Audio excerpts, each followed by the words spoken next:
Aujourd'hui, quand on a un cyclone, une inondation, les femmes ont 14 fois plus de chances de mourir par rapport aux hommes, tout simplement parce qu'on ne leur apprend pas à nager ou à grimper aux arbres. Bienvenue dans Cette femme engagée à Madagascar, le podcast qui donne la parole aux figures emblématiques qui œuvrent pour un monde plus juste.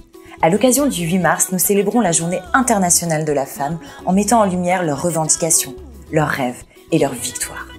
Nous vous présentons les parcours extraordinaires de femmes qui contribuent à transformer Madagascar.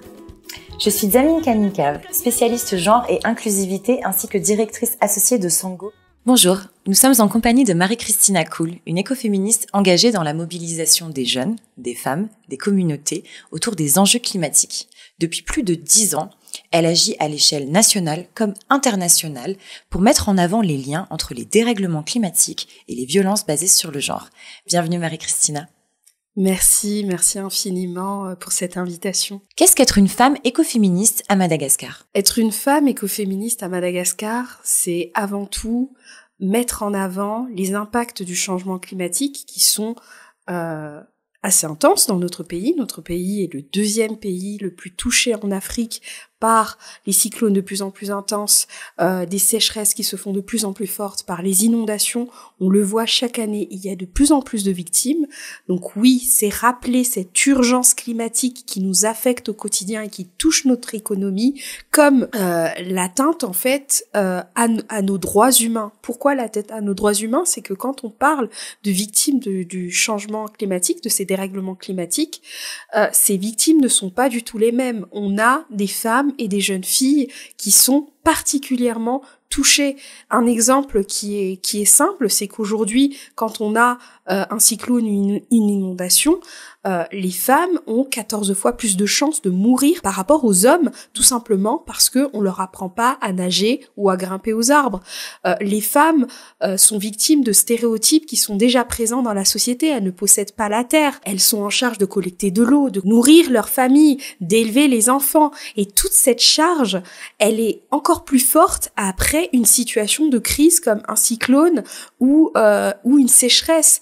Et une forte responsabilité pèse sur elle à ce moment-là. Et pourtant, on a aussi dans la société des discriminations qu'elle subit au quotidien. Donc là, aujourd'hui, les dérèglements climatiques causent non pas ces violences-là, mais accroissent des violences qui sont déjà existantes. Pourquoi cette journée du 8 mars est-elle importante ? Déjà, pour moi, personnellement, cette journée, elle me tient à cœur parce que ma mère est également féministe. Elle a été longtemps coordinatrice des associations du 8 mars de la région Diana. Je l'ai vue se fatiguer, s'épuiser à mettre en avant des femmes. Et surtout, c'était un moment quand je voyais ces associations de femmes où elles pouvaient enfin penser à elles-mêmes, elles pouvaient enfin laisser de côté toute cette charge et cette responsabilité qui pèse sur elles au quotidien.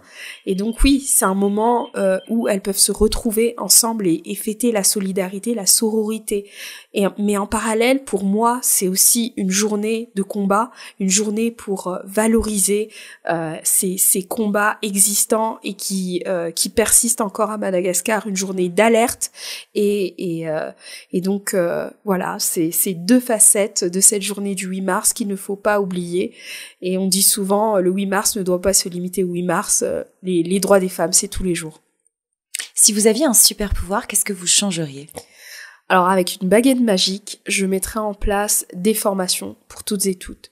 Des formations sur le genre, parce qu'aujourd'hui, on a des préjugés. La société a des préjugés quand on va parler de genre, quand on va parler d'égalité, des droits des femmes. Et il est important d'être inclusif pour développer au mieux notre pays, notre société. Marie-Christina Cool, merci. Merci infiniment. Un nouvel épisode de Cette femme engagée à Madagascar arrive bientôt. Restez à l'écoute pour vous inspirer.